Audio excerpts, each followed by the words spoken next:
Hello. Uh,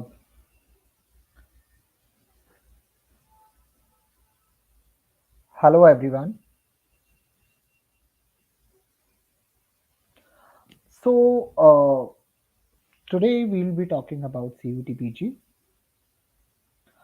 Uh, so, basically, we have done this. So, today I wrote the exam CUTPG for MBA. The code of that was CUQP12. So, what was the pattern of the exam? So, basically, you can see overall there are 75 questions in the exam, and the total number of marks in that exam was 300 because marking scheme was +4 and -1. So, as you can see, there are somewhere around 25 questions in total for verbal. Total marks were 100. In quantitative, somewhere around 23 to 25 questions. In LR, there were somewhere around 15, 16 questions. And in data interpretation, there were two LR sets. So that was the overall pattern of the exam. Now, I found something new and I would say interesting in this exam. Yes, Shubhendu, we'll talk about that as well. So, what interesting thing I found about this exam was it was a bilingual exam. So, what is the meaning of bilingual exam? It was in Hindi as well as in English. So, in some verbal questions, so if your Hindi is extremely good and English is not that good, so you could have switched the question. So I did it for a few questions for verbal. So you will get a different questions from in verbal section if you are switching to Hindi. So you can attempt either Hindi question or English question. Even if we talk about RC, reading comprehension, so even in reading comprehension, if you see, there are 5 questions, and there was a passage in English as well as there was a passage in Hindi. But if you read the Hindi passage, that was very small. So if your Hindi is good, you could have attempted those 5 questions in Hindi, and I think that would have been good. As well as in all the sections, in all the questions, you could have converted the language. So you could have taken uh, quant section in Hindi. They have given us that option as well. So this is the only exam where I have seen that you can switch the language of the question itself. So I think that was good and a little different. So if you see in English, there was one RC, 5 questions, two parajumbers, three synonyms, few questions on sentence correction, and these kind of questions we had in total. If you see in quantitative ability or maths, all there was no algebra, no geometry, no PNC, nothing. All the questions were from time and work, TSD, percentage, profit loss, and those kind of questions. They have asked all those questions. In data interpretation, there were two sets, 5 questions each. It was extremely easy. So there was a set where they have five kind of chocolates. One was Dairy Milk, Five Star, Mars, Twix, and I think there is one more. So in out of 5 questions, and they have given a pie chart in that they have written the percentage. Uh, if you are going to solve 4 questions out of 5, in 4 questions you don't even need to calculate any single value. It was you could have done all 4 questions on the basis of percentage itself. You don't need to calculate total number of toffees given, I think. Total number of chocolates given, I think that were 280. So what people do, they generally convert 280 20%, so that's going to be 56. You don't actually need to calculate that for all 5 questions. That was needed for only one question. So that if you read the questions properly, then you will see then you don't actually need to calculate all the values. So basically you would have saved a lot of time in time there.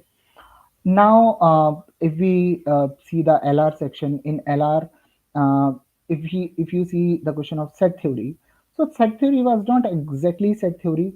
They have given a question like there were 1,000 people, and there were three Venn diagrams, and in all the regions they have filled in the values.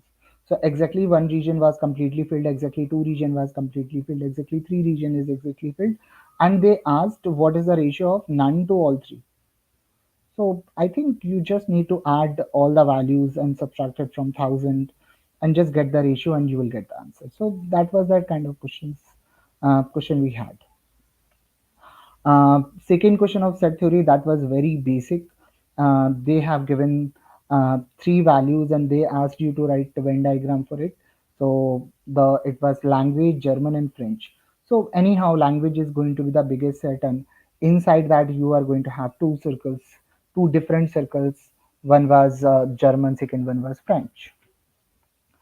Uh, now if we talk about different kind of questions, I think there were one or two questions of coding decoding, a couple of questions of blood relations, couple of questions of arrangement, and we have that kind of exam.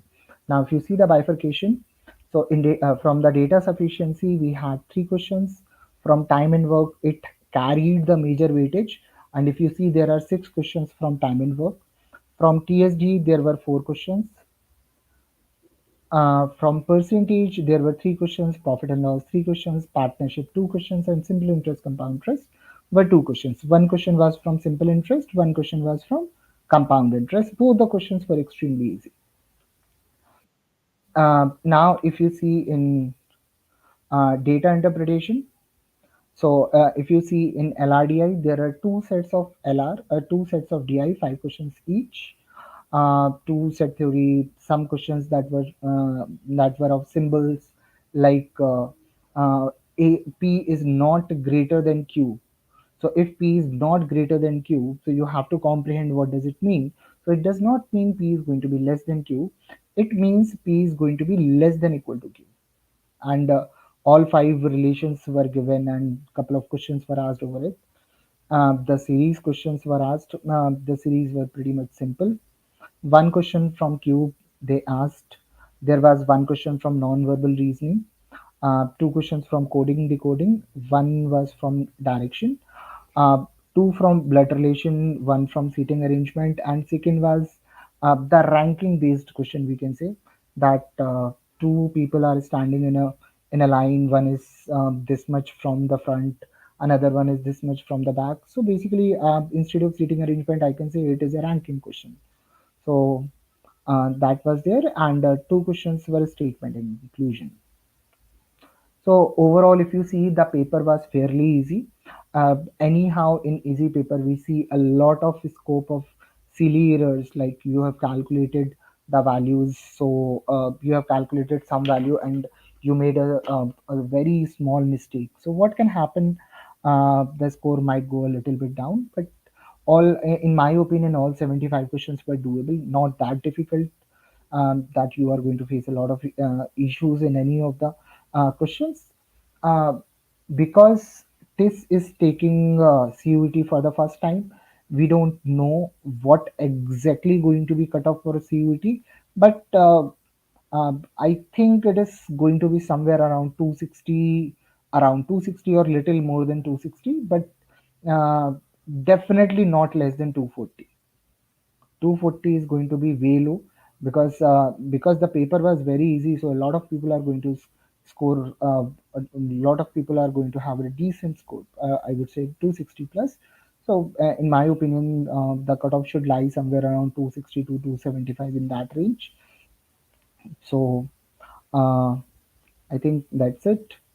uh, Anyone who needs to ask something, they can ask the questions.